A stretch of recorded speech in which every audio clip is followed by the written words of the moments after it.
We will continue with 70 billion naira corruption case against Tinubu's minister, Efcc says. So Efcc is actually talking about this 70 billion corruption case against Bello Matawalle, the Minister of State for Defense. I know some people actually protested at Abuja asking that he should be prosecuted, he should be arrested. So let me get into the details to see EFCC's response to this call and see what they're saying. The Economic and Financial Crimes Commission, EFCC, has assured that it will continue with the alleged 70 billion naira corruption case against the Minister of State for Defense. And that is Dr. Bello Matawalle, while he was the governor of Zamfara State from 2019 to 2023.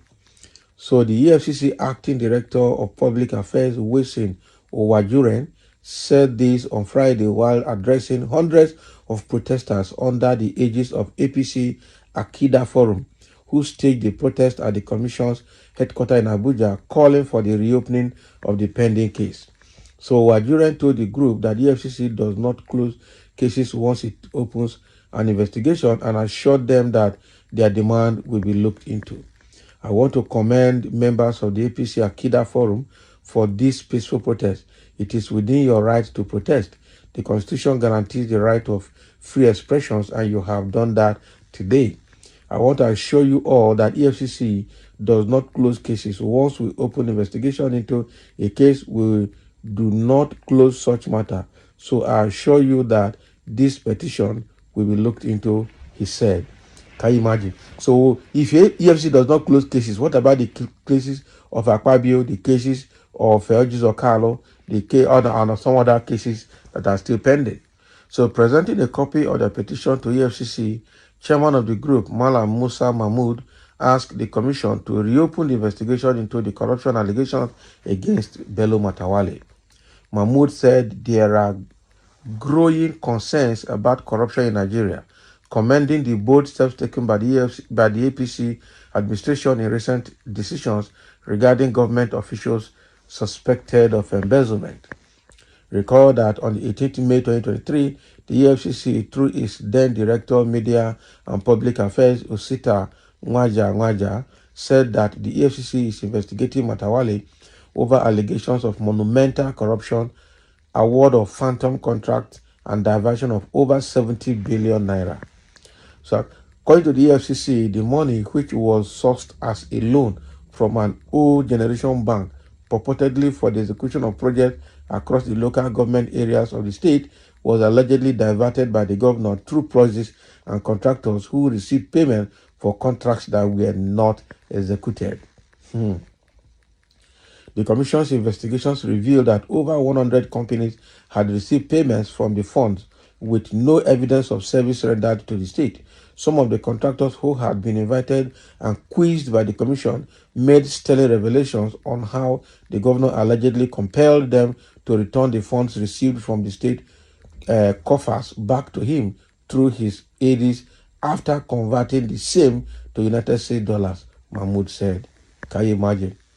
And so now you see that the kind of people Tinubu is using in his government are people with issues, okay, fighting to make Ganduje APC national chairman with corruption cases in Kano, fighting to make Akpabio Senate president with all the corruption cases from Akwa Ibom, okay, having people like Bello Matawalle now being embattled for 70 billion naira corruption, having people like Mwike who is supposed to be under the EFCC radar after leaving Rivers State as the governor of the state.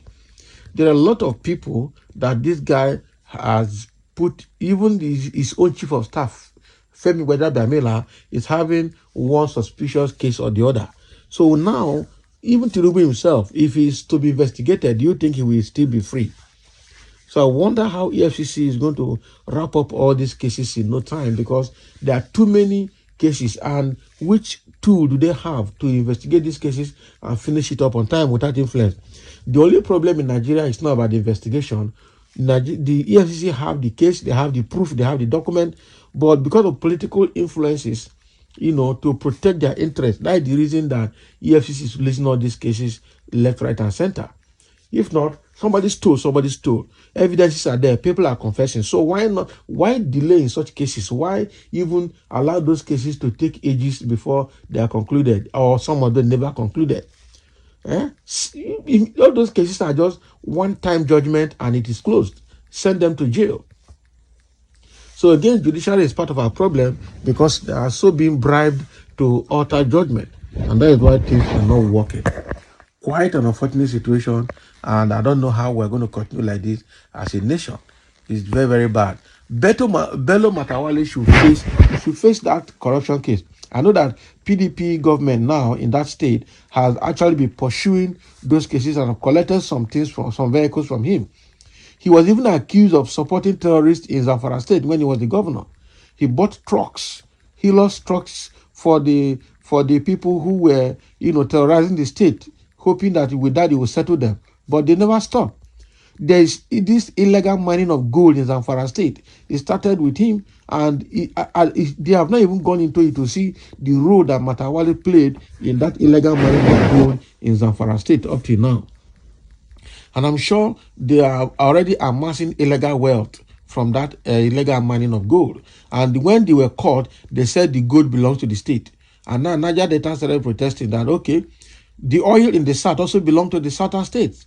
If the oil in the south is being shared by the 36 states and Efcc in the country, why not submit the sales and the proceeds from the mining of gold in Zamfara, mining of uranium in Borno state around Sambisa forest, and so many other solid mineral mining in the country that is not being focused on? How are we going to continue like this? So Bello Matawalle will have more cases to answer if we are to touchlight all his behaviors in the state when he was the governor of that state. Unfortunately, who is going to do that? Nobody. Nobody. Okay. Now in the comment section, somebody is writing here. He said, for anti-corruption to stand in this country, there should be no sacred cow. Exactly. There should be no sacred cow. The only reason the anti-corruption agencies are losing fight is because these fights are involving high-powered politicians, people who are, who are in power, who are meant to handle the laws for Nigeria, are also involved in corruption. So nothing. Investigation will not go anywhere.